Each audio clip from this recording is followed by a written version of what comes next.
Don't do that. Don't do that. Put your nipple away. So I had a dream last night. We were at Sales Gravy and you were wearing this leather bustier. Then your nipple was showing. It was kind of like, Gina, your nipple is showing. And you were like, oh, and you put it away and you're like, God, I hope that wasn't hanging out in that last sales presentation. That reminds me of a very funny story where my nipple almost was hanging out in a sales presentation. So actually that wasn't just a dream.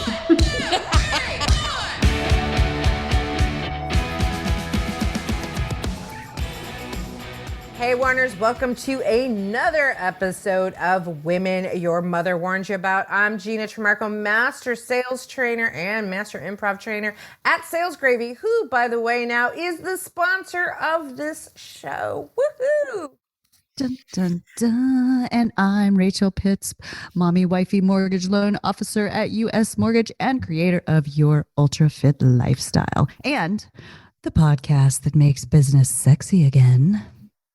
Very sexy and very sassy. And we do need to give you a warning and a spoiler alert that Rachel and I today are very in sync. And you will hear that throughout the episode as we complete each other's sentences or say the exact same thing at the exact same time. We're just all jacked up on coffee today. I think it was the French press coffee that we had this morning together, which was the first time we saw each other in a long time. Do that more often.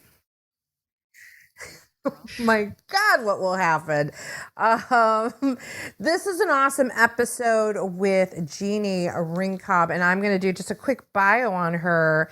Jeani, let's see here. Here's her bio. While running successful businesses in construction and agriculture for over 29 years, Jeani experienced all the ups and downs that go with building a business. She actually experienced some that aren't always part of the story as well. When she was in her early 20s, family tragedy struck, and this actually did make my jaw drop, by the way. I don't know about you. I got goosebumps when she told us what that tragedy was. I was trying not to cry.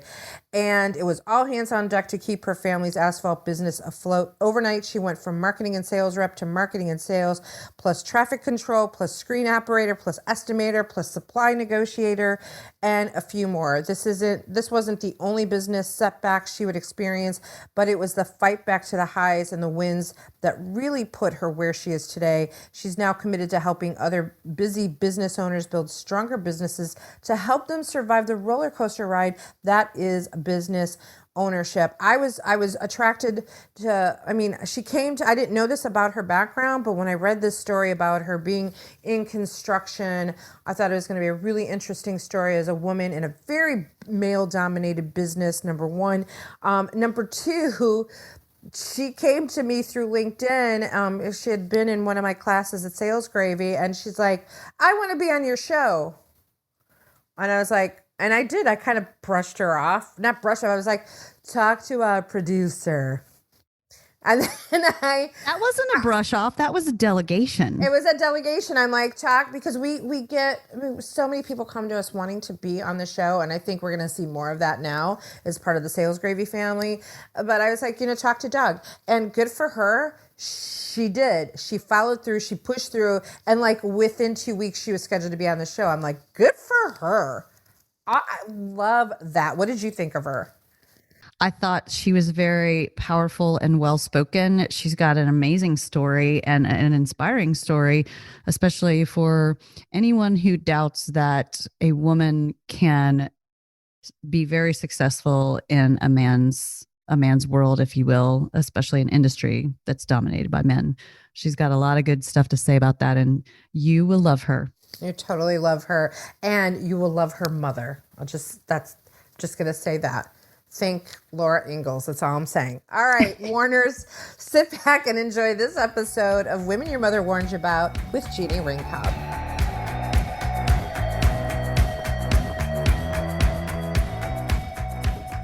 Let us jump into this episode of the Women Your Mother Warned You About with our guest, Jeani Ringkob. Jeani, welcome to the show. Thank you so much. I've already had a good time talking to you guys.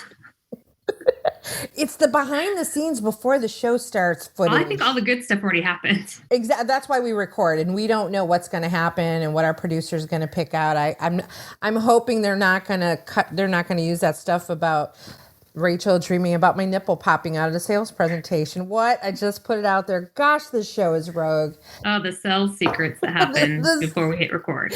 Exactly. Behind the scenes, we got to sell that footage, Rachel, the behind the scenes footage.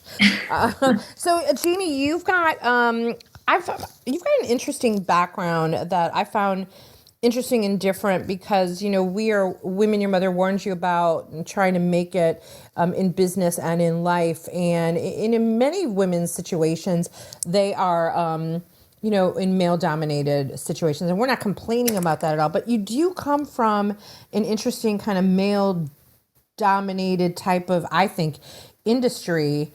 Could you tell us a little bit about that and kind of give us a little bit of your backstory? Yeah. So I actually come from two really foundational economic industries that are very male dominated. So I grew up in construction.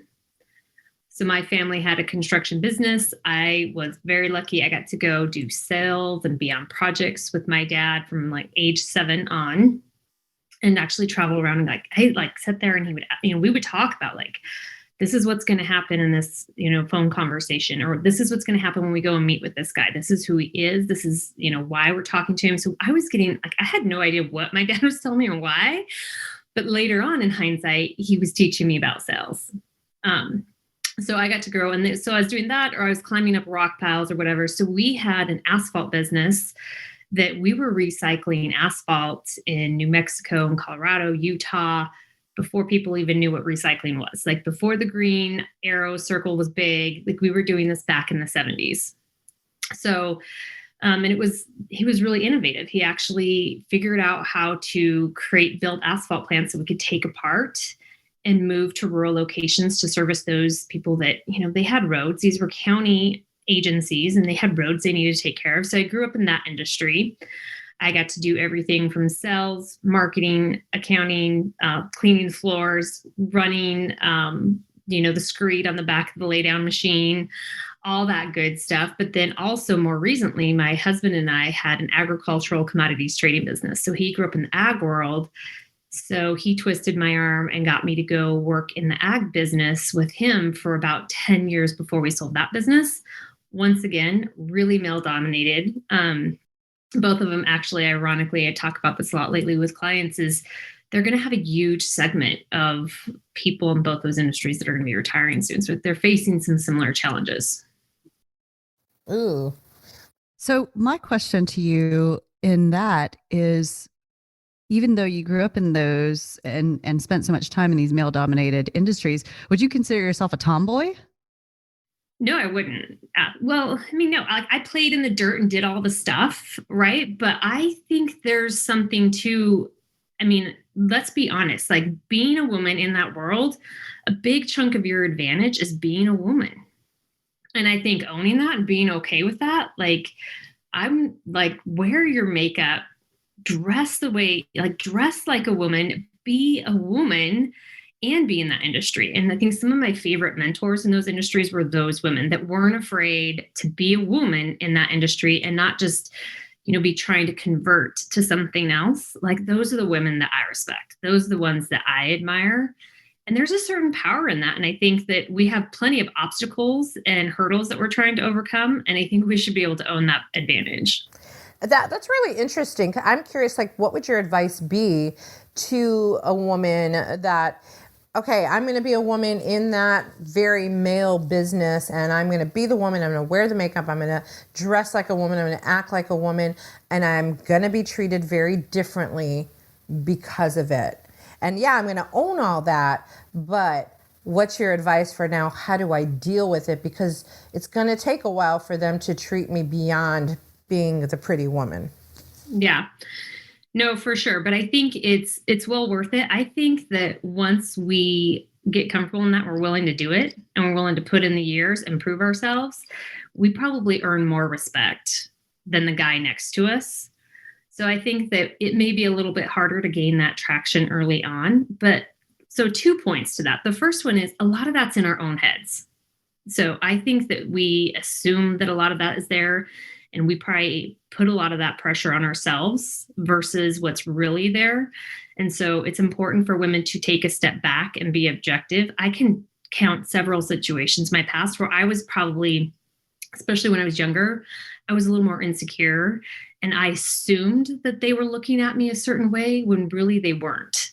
And if I could get out of that mindset and focus on what I knew, the value I could bring, then that kind of went away from me too. And it was twofold. So the second point is, then you really, if you know your stuff, if you perform well, then you're actually going to get, I think after you get that traction, you're actually going to get more respect for being able to compose yourself down the road. Yeah, I was just going to ask, what do you think, how men saw you in that role? Like, what do you think was the thing where they're like, oh yeah, she's got her shit together, I'm not messing with her? So I think it's because I was willing to get dirty and get in the projects. I think part of it, I had a unique advantage because I grew up on that construction side. So I left my family's business and I went to work for Coke Industries and some other companies that were suppliers as well as competitors and different things like that, because I felt like I needed to go out on my own and I needed to make my own mark. And it was part of that validation process, right? I needed to validate myself in the market, in the industry, as being my own person. So I think in starting that, I've been in situations where, you have those guys that were just really, really supportive. And then you have those ones that, when they're sneering behind you or they're really putting you. So here's a quick story for you. I started in a new company and I was the rep for a brand new product. So we're bringing a brand new product to market. I was developing the whole market for it. And they wanted me to go and meet with one of their clients and doing like an annual holiday party that they helped them throw for one of their applicators. So we went over there and I drove over there with them instead of taking my own car. Like, not a good idea. This is a 7-hour drive. And I listened to comic shows like, can I really swear on here? Can I say really vulgar stuff? Yes. Yes. Like, I'm sitting there and they're like, I'm having to listen to that. Like, I wouldn't have minded much, but like they were using the cunt word and stuff like that for 7 hours. And I could have thrown a fit. But like their intentions weren't necessarily bad, but yet it was really awful. And it was up to me to be like, oh God, like, but it was what I got to pass my judgment on them. Like, it showed me who they were. Mm-hmm. And I was never that. Like, I have to hold myself to my own standard. And guess what? That was their standard. My standard was something else. And it really, I think it showed later on with what I've been able to accomplish and where those individuals are right now. Mm-hmm. Because that's a world that they just can't live in anymore. Like, you just can't. Not for a long time. I mean, no, the tables have turned and it just doesn't work anymore. Oh yeah, for sure. It's interesting it's an interesting like acceptance of you that they speak freely like that though. Yeah, like, I think when know they're comfortable enough to actually be themselves, enough to be that raw and grody, if you will. Yeah. And I think it takes a while, and you have some that never, you have all different personality types, but in those two industries, you run across a lot of that. Right. Mm-hmm. And to a certain extent, we have to appreciate people for what they are. Right. We don't know where they grew up. We don't know what their experiences are. Like, I mean, my family grew up, my mom's family used to have the largest sheep ranch in Colorado, but you wouldn't talk about living rural. There was no running water. Like, that sounds really glamorous, but there was no running water for most of this time. She went to school until high school in a 1-room schoolhouse. Like, one row was kindergarten, it was probably kindergarten through 5th, so like I'm one generation off from that.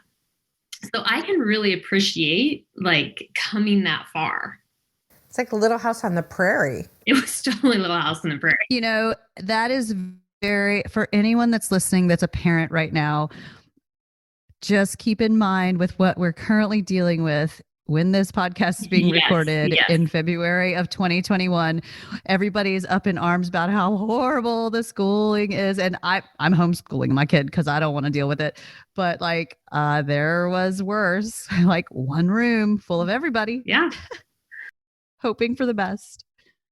Absolutely. Like literally she did ride her horse to school sometimes. That is so cool. And riding a horse uphill both ways, I'm sure, right? In Colorado. Yeah. Well, and then and also speaking of my mom though, and like, I think part of my attraction to your show, and I know sometimes you guys ask the question of, are you a woman that your mom warned you about? And I would have to say, you got to know my mom. Like that's how she grew up. She's made a tough stuff. And I had a dad that really, he took me out in this world of all these men's industries, and he taught me how to like walk amongst them and to be part of them. In my dad's eye, I never thought of myself as a woman in this world because he didn't think of me as a woman in this world. He thought of me as a person that could change this like industry, that could master it, that could do great things in it. And so that really helped. But on the other side, my mom was, so a little bit of context for my mom, because I want to brag on her and she's so amazing. Like she was definitely one of those women. So my dad died unexpectedly in a plane crash, January 2nd, 2000. We didn't even know for 5 days, couldn't find him. We had just taken on a multi-million-dollar venture down in El Paso, Texas. We were building a permanent asphalt plant. So, and if you work down there, you know, part of your suppliers and stuff like that, like the next week they might be in white collar prison. I mean, that market was tough. Wow. So my mom now she was a dental hygienist by trade, but my mom now has ran that construction business longer by herself than she did with my dad. I just got goosebumps. I mean, she's amazing. So when people like, you know, I mean, for me, like my mom has made a tough stuff. Like, she is gritty. My dad respected everything about her. He always told me we wouldn't be, you know, I may be the face of the business, but we wouldn't be here without your mom. And he would say that over and over and over again. And as a kid, I'm like, yeah. But years later, like looking back on everything she's done now, like, oh yeah, like she really was. What an amazing story. I'm trying to picture her. I want to see a picture of her. I know. So I think like we need her on the show next. Like I picture her as like, because we said Little House on the Prairie, I'm like picturing her in the long dress, but like with a rifle over her shoulder. And yeah, you know, as Jeannie was describing that, I was having that same vision of, you know, you think about you're one generation removed, but if you think about like those days on the prairie, right? Those were, if we go back quite some time, not in this era, but those are hard days, farming and rural, and those are hard days. And those women were made of tough stuff because they didn't have a choice. And sometimes the men were away and they're running the farm and they're running the prairie and they're doing the things and they're dealing with obstacles. And something that Jeb talks about a lot of Sales Gravy is obstacle immunity. The more you are able to build up that immunity to like those obstacles, the more resilient you get, and the more resilient you get, the easier it gets to ask for things in business. And she had a little bit in her background, I think, from just growing up that way and then being in that man's world and then being able to just transition and take over. Yeah.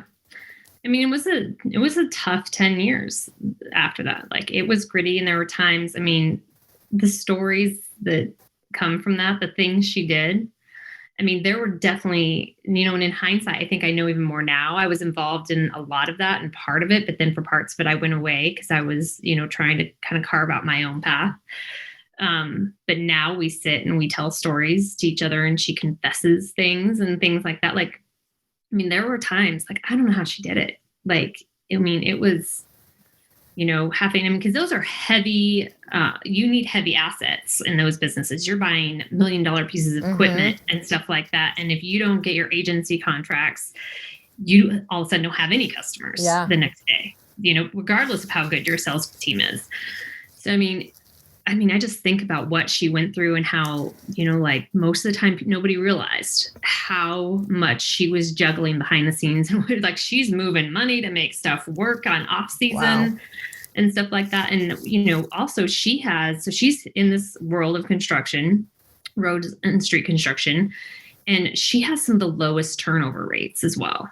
So, I mean, she has employees that are so incredibly loyal. And I know her and I were just talking about that because I'm getting ready to start a new podcast as well, talking with business owners about their stories and the things they've had to overcome. And so, of course, I was prepping her. I'm like, I'm going to interview you, right? Like, you got to get on the show and do this. And, I'm going to ask you these questions. And, her talking about, that's one of the things I really admire, like the way that she's built a really loyal team around her, on all different levels, from the guys that run the crew, to the guys that are actually out there doing the marketing, all of them, like they all respect her without a doubt. Wow. Like it's really amazing. Hey, Warners, if you haven't had a chance to give us a rating and review, pop over to iTunes or wherever you get your podcasts, and you can leave us a rating or review there. Of course, we like 5 stars, but we're not going to beg for that. I mean, a review is probably cooler than a rating anyway, right? So pop over to do that, and now back to the show.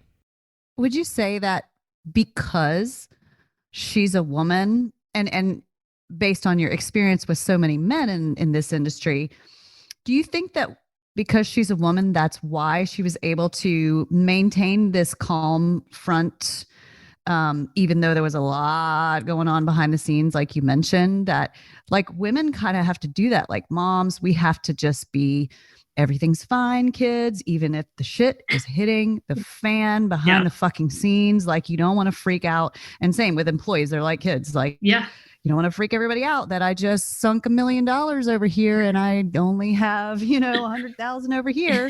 And payroll's coming up. I think so. I mean, I would definitely say so. So what, as women, they've got the stigma of us being emotional and all those kinds of things. But I mean, every woman I know is able to hold up a front, like, an amazing card player. I mean, especially if they're running a business or they're a leader in organizations and stuff like that, and they've been in that hot water. And if you think about just being a mom, I mean, all the time, like, I feel like we are ducks on a pond, right? There's what you see, and then there's what's really going on. Mm-hmm, mm-hmm. Let's segue into like what you're doing now with StoryBuilt. So how did you go from what you were doing to what you're doing now? Tell us a little bit more about that. So I always think of my past, like there's no straight lines, right? Nobody really has this. We all have these dreams that we're going to have a straight line to that destiny that's ours when we're young and stupid and in college or whatever. And it's never that. No. So I feel like people talk about there's being an S journey or something like that. I feel like mine was like a W, like it was these high peaks and then these crashes. Yeah. So, because I think I was definitely there when I was working in my family's business, and I really thought like, someday I'm going to run this business. And my dad was really honest with me that like, I had 2 brothers, but he was really honest about like, I think you could do this and I think you could do it better than most. Like, if you want this, you got it, and then, tragedy kind of happened and things got really hard. And I think that was one of you think about milestones in your life that are really defining. So there was that.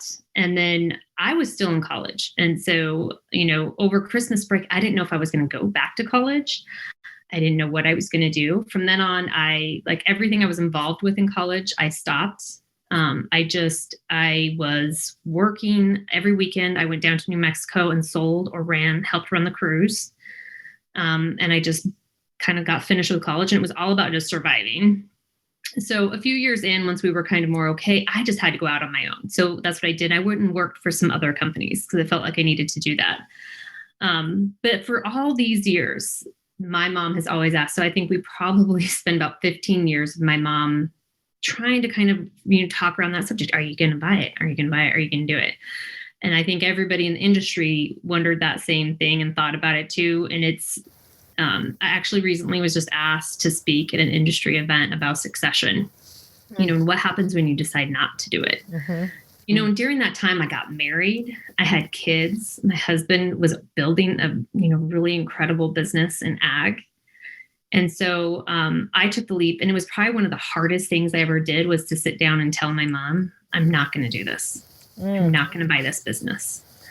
And I think it was really heartbreaking for me in a lot of ways. Like, I felt like I was letting go of a child or something like that, because I felt like I owed it to my dad.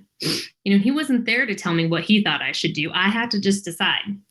And my husband was in this other thing. I knew I could help him. And so we went all in. Well, so we were buying it out from his partner that we'd helped build it with.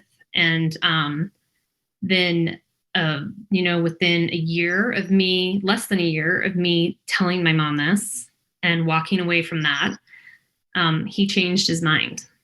And we'd been buying this business and building it with him for 16 years. And he changed his mind. We ended up in a 2-year lawsuit. It was heartbreaking. I mean, this man spoke at our wedding. It was devastating. So I felt like, once again, it was almost like watching my husband lose, like this entity that he had built. So once again, I'm furious because I've walked away from something else, and my mom's now starting to, figure out her other plans. And I felt like I couldn't go back. Like, she needed to have that freedom, because it was incredible to watch the freedom that gave her for me to finally close the door. It kind of allowed her to run the business in a way that was going to let it, be able to go on without me. So, so then we moved, we had to shift gears. And you just do it, you just happen. But that was another really hard point, not as bad as losing my dad, but it was really devastating. But it also, it's the old adage, like, doors close, another one opens. So what I realized is during that time, and we talked about this earlier on, to try to just not get us in trouble with competing, I actually spent several years helping moms who were building businesses. And we talked about, like, I had friends that were moms that were like literally rocket scientists and all these different things. And I was helping them build businesses or start careers, because they were trying, their kids were old enough and they were like, I need something. And so I got really excited about just, what I could do as an outsider to help somebody with their business. And then I had people kind of from the industry starting to talk to me again and stuff like that.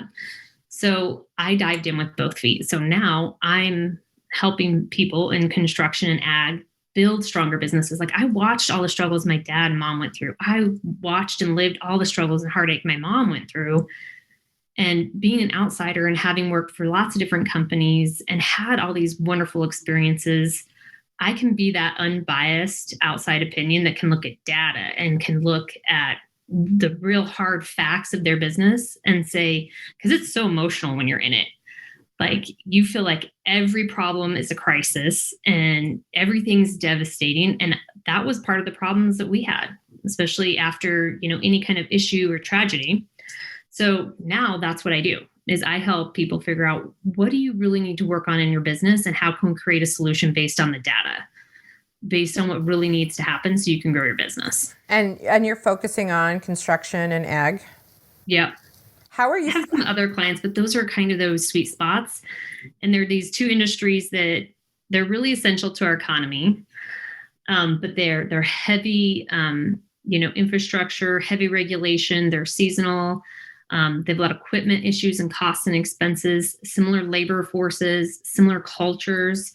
So actually, like I talk about, I worked for Koch Industries in the asphalt industry. They were a supplier to my company, my family's company. Then I went and worked for them. And then in our ag business, they were a supplier and a customer to us. So there's actually a lot of crossover there. Interesting. How do you get your clients? So for me, I like to be really active this is a strange time that we're all sitting here. I love to get out and about because I grew up doing that. I grew up being out on the road, forming relationships. Now we're not able to do that as much. So it's a lot more on the phone, and it's a lot more, I really love LinkedIn. Like, I've been able to really form relationships on there if you're really genuine. But also it's picking up the phone and just calling, and I think, it sells gravy, and I love your guys' courses, and I love sales. So I like to just continue to take courses and everything there. And that's how I came across you, Gina. But, you have to do all your research, and you have to know who is your customer. Like, and when I think about when I help people with marketing and brand strategy, And that's what we're talking about. It's really important. You got to start with who is that customer. And it's no different in my business. I got to know who they are. I got to know what problem they need solved. And it's not about me and the service I provide. It's about the problem they have and if I have a solution. But I got to start with them and their problem. So it's just like a sales pipeline. I got to do the research on the front side, and then I got to get in front of the right people that I can help. Yes, so well spoken. Love it. You've taken some good classes. I have. I can recommend a few. That is awesome. So what do you find that is you mentioned the sweet spot in those two particular industries, but what's your favorite mess to just get elbow deep in when you find it with a company? I really like the early stages of interviewing all the stakeholders. So for me, I tend to really love family businesses or businesses that have certain element of family that are still involved to a certain degree, because I think there's a lot of really unique dynamics that I've had experience with. I had brothers that were still involved after that. It caused a lot of strain. There were relationships that blew up, so I've kind of experienced that, and I know what the stakes are. So, I have a soft spot in my heart for them, but I like the early stages of actually getting into evaluating and helping somebody who comes in there and they're biased. Like they're just biased about their company. It's like your kid when somebody tells you they did something wrong, right? Your first instinct is to be like, no.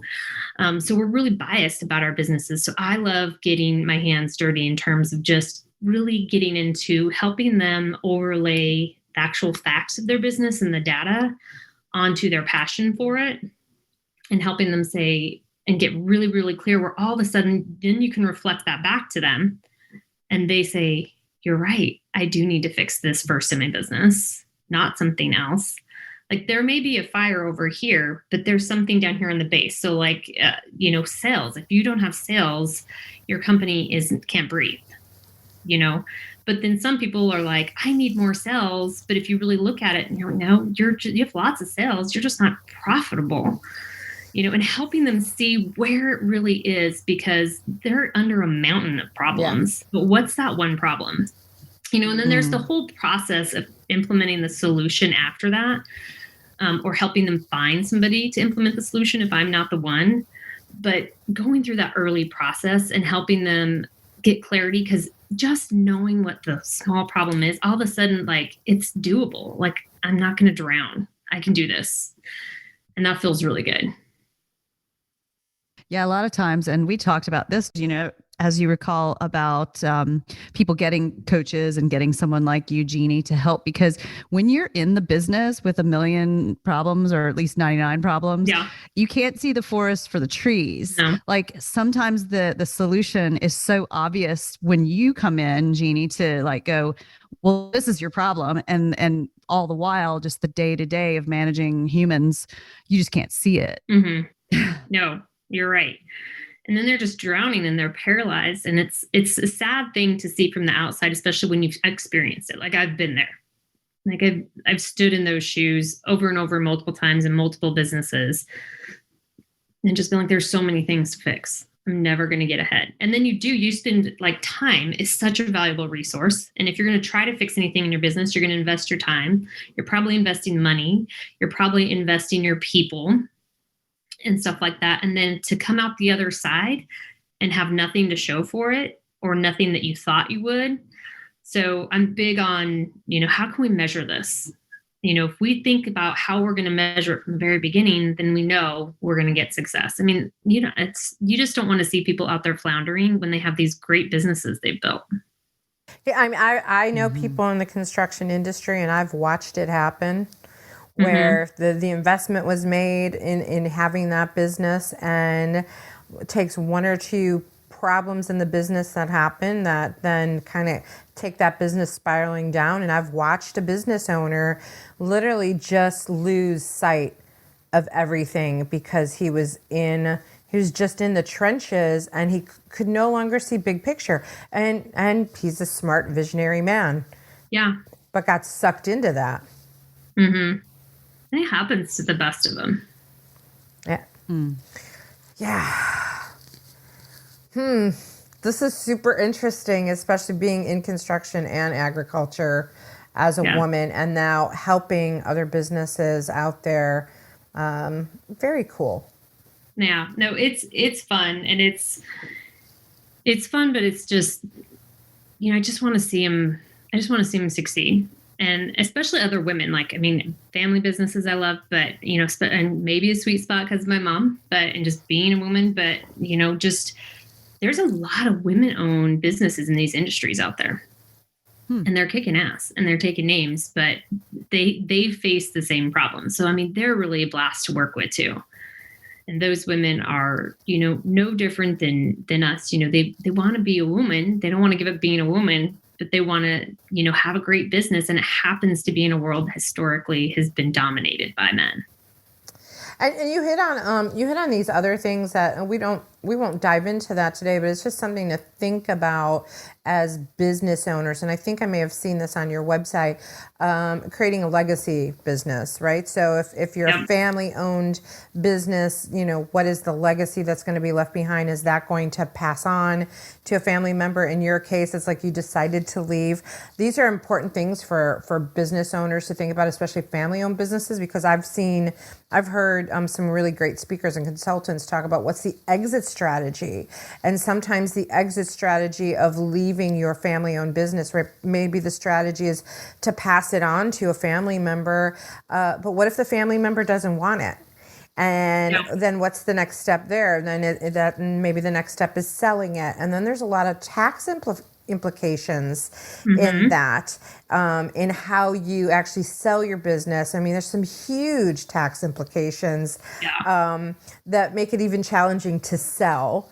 And then you talked about succession planning too. What is the succession plan of your business when you're getting out of it? Who's going to take it over and run it? Even if you don't own that business. So a lot of heady topics there that go hand in hand with not just a business, but a family-owned business. Yeah. And I think when it comes to that, and I think early on in our businesses, there's a transition I see people make. And if I go back to our personal example, when I told my mom I wasn't going to do it, and she had to kind of accept that as my final answer, then she made a transition from being the owner of the business to more of a steward of the business. And it was a transition that she needed to go through. And I think that's critical. I mean, I was just talking with another business the other day, and they're talking about this, but the business owners aren't really sharing financial information with the children that they're wanting to tell. They're wanting them to say, are you going to buy it? Or are you not going to buy it? But yet they're not really sharing all the information, and, they're nervous. But it's about that. You kind of have to get a steward mentality and shift out of an owner mentality. And a lot of really great things can happen. Even if you're just going to you're still going to own it, but you're going to bring people up and you're going to build a stronger business and, bring up leadership. Being more of a steward, I think it actually opens the business up for more growth. Interesting. That's a good word. Yeah. Because you got to be a steward if it's going to live on. Yeah.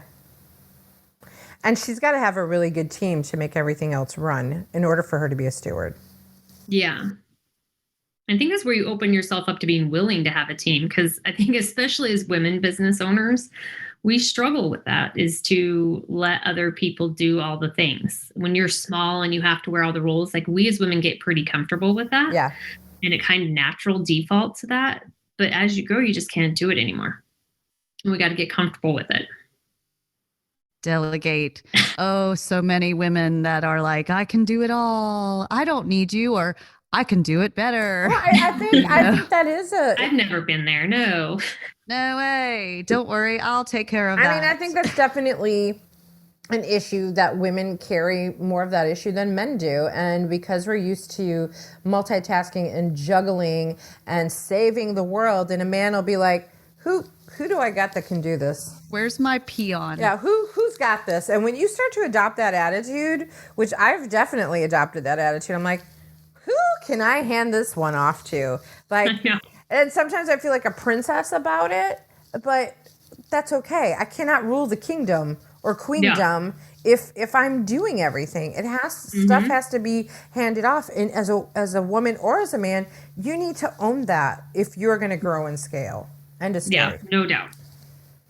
Yeah. But that's hard. As women, I think it's harder.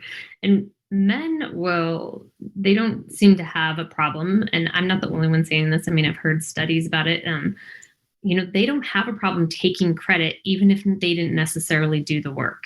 Right. And as women, we won't do that. We're unlikely to do that. Yeah. Interesting point. And so true. I'm just reflecting on that of like, yeah.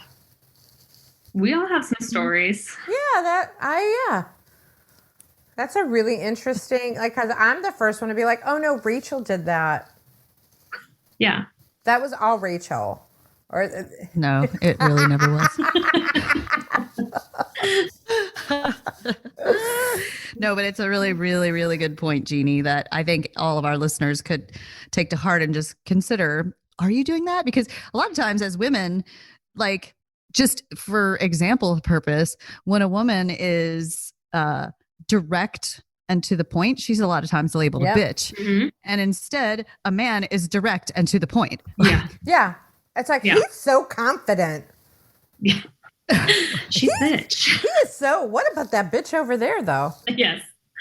No, you're right. And I think those are the obstacles that we come up across. I think, I've had some mentors in my life or managers when I was working for other companies that I think, were really good about supporting me and encouraging me that were men. Actually, I was just talking to one the other day and he was like, I wish you never would have left the industry. Like, just imagine where you'd be. But he's always been an advocate for women, but I've had the complete opposite too. Mm-hmm. Right. And even if I was, doing tons of work below him, I'm just never getting credit. Well, we are getting to the end of we're so this episode. So I was about to say the same thing. I know. Did you notice when we said the exactly same thing when I left your house this morning?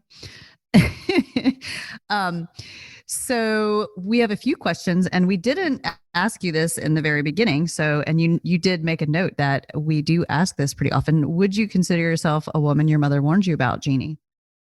Yeah, but I didn't know any different. Like I said, I was raised that way and I was raised by, which the irony is I grew up in this house where women are just strong. And I grew up in a house where my dad encouraged me to be just as strong and on level with my brothers and everything else. So I didn't know any better. Ironically, I married into a Midwest farm family. So I may make them a little uncomfortable from time to time. Nicely done. My mother-in-law is probably a closet women who they warned you about, though. Right.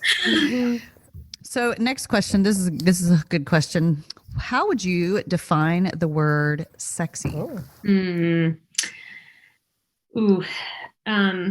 I think this goes back to the point that we talked about earlier. I think, especially coming from somebody who probably defines it as working in a man's world, I think being in those positions of leadership or, those things that maybe we've called traditionally men's, but still being a woman, I think being confident in being a leader, being in those worlds, being in those roles, and still being feminine. I think that's sexy. So that combination of confidence, without losing who we are, because being a woman's great. It's amazing. There's so many advantages and we should own it. Love that. You guys. We're synced up today. Menstruating together today. I'm not menstruating currently, but we're on the same cycle. God. All right. So next question, Jeani. Gina, compose yourself. Okay, here we go. Or mute yourself. So Jeani, what is the best advice you've ever been given? I've been given a lot of good advice. I've had a lot of good mentors, and one thing I'll say about being in men's world, I've had some great men mentors too.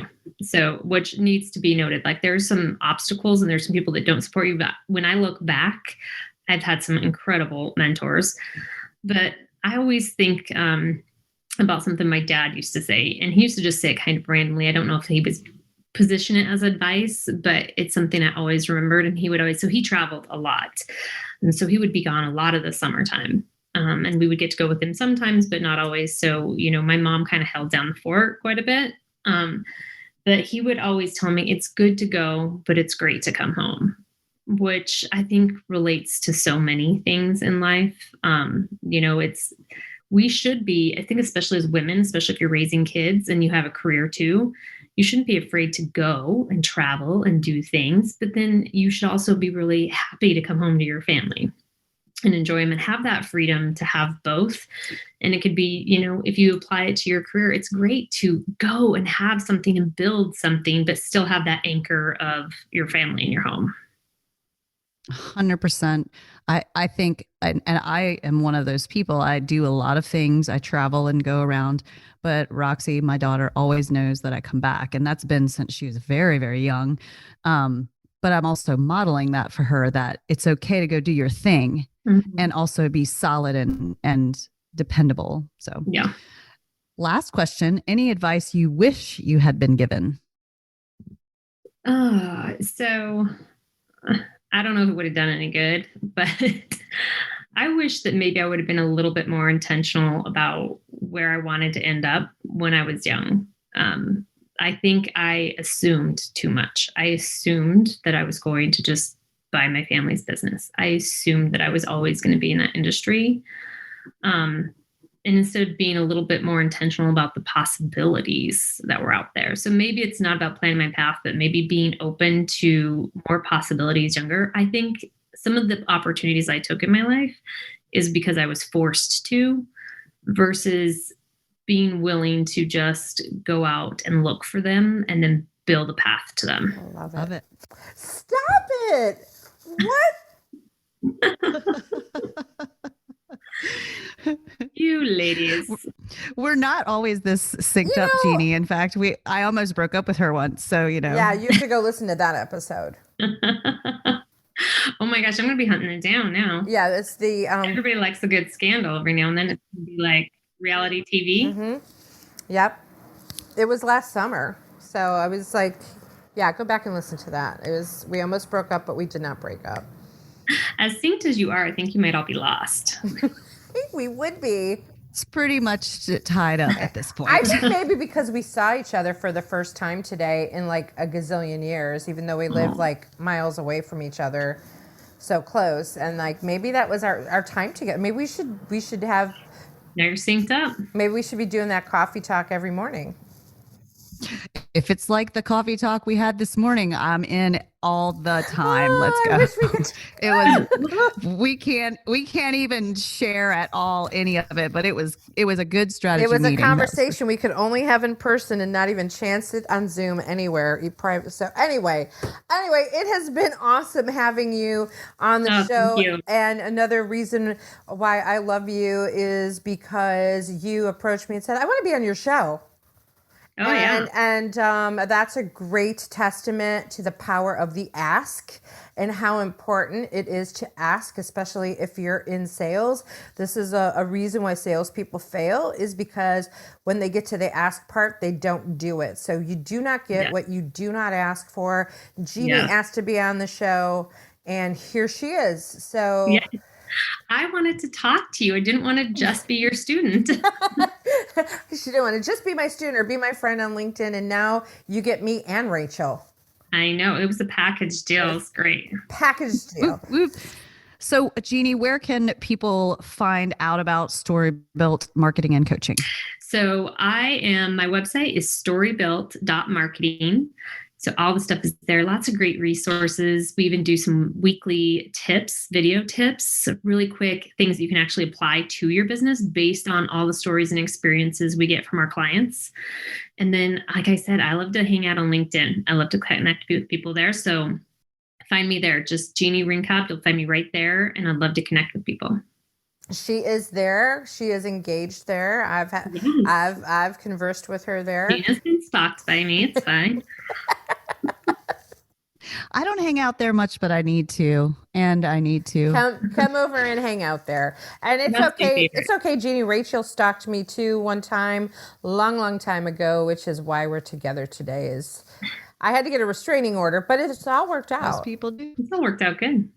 Thank you again for being on the show. And thank you, Warners, for listening to this episode of Women Your Mother Warns You About. For more information about the show, go on over to womenyourmotherwarnsyouabout.com. This show is now sponsored by Sales Gravy and Jeb Blunt.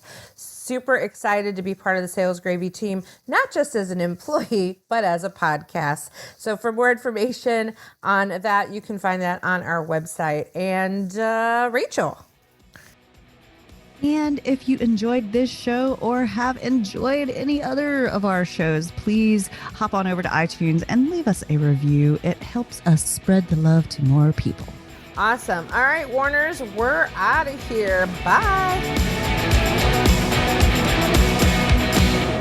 This really will get serious soon. Yeah, it doesn't have to. I don't think anybody wants it to be serious. Women Your Mother Warned You About is a Pod About It production. You've got a great idea. Let's pod about it. Visit podaboutit.com for more information.